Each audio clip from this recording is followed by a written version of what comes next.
Hey all, welcome to Tech Talk. Today's episode is about keyboards. Now, keyboards are often overlooked when purchasing a home setup, whether it's for gaming or for working. Typically, keyboards come in two fashions, a mechanical or a membrane style. A mechanical keyboard has springs that actively return when inputs are made, versus a membrane keyboard, which essentially just completes a circuit using some sort of rubber or silicone as kind of the springing returning force to then send inputs back to your computer. Here I have a mechanical keyboard. Now, a mechanical keyboard gives a tactile feel, meaning that when I push a key, I get feedback both from the spring and I hear an auditory response that allows for me to know that a key's been pushed on my keyboard and that input has been made to my computer. This kind of keyboard is also a full-size keyboard.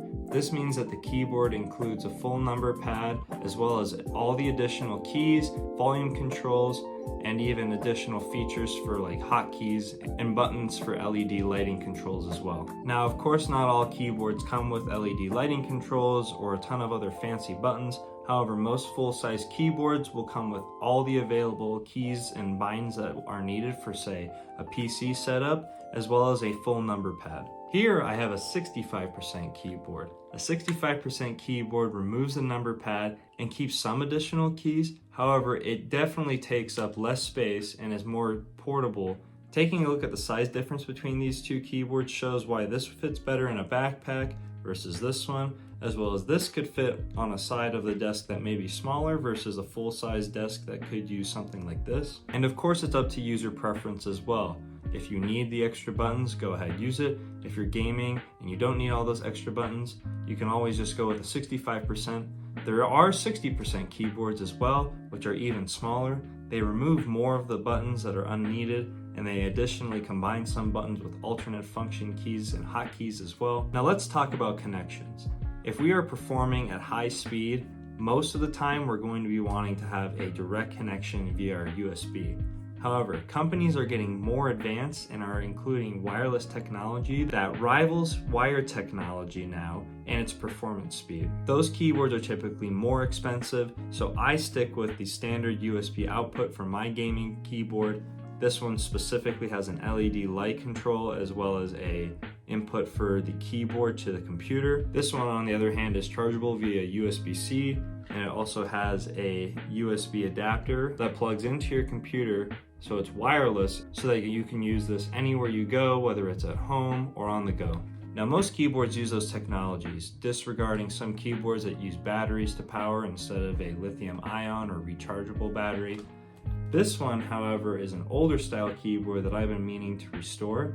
This is a full-size keyboard from Microspeed. This is an older model that uses a PS2 connection. This PS2 connection is essentially 5 prongs and a half moon that go right into an older port of a computer, no longer the newer standard or USB. However, this keyboard was the one to have back in the day.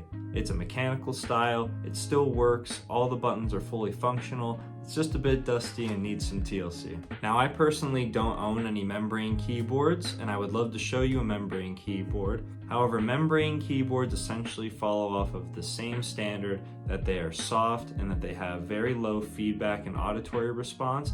However, they're cheap to make, and usually they pair well with a package deal because it's no additional cost to make for a manufacturer.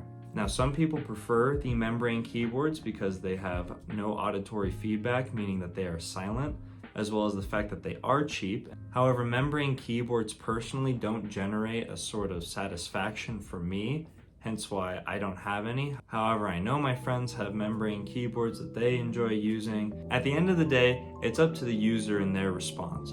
Do they want something with auditory feedback? Do they want something that's quiet? Do they want something that has a more tactile feel? Do they want to feel like their keyboard isn't fighting with them? Are they looking for something expensive and something they can customize? Or do they not care and they're just trying to get their work done? All of these play into factors of what kind of keyboard feels good and what keyboard sounds good for a consumer. I do believe that picking the right keyboard for you can improve your productivity and improve your day-to-day typing experience. Thank you guys so much for watching. I hope you guys enjoyed this video. Please leave a comment for any suggestions that you want to see down below, and I'll see you guys next time.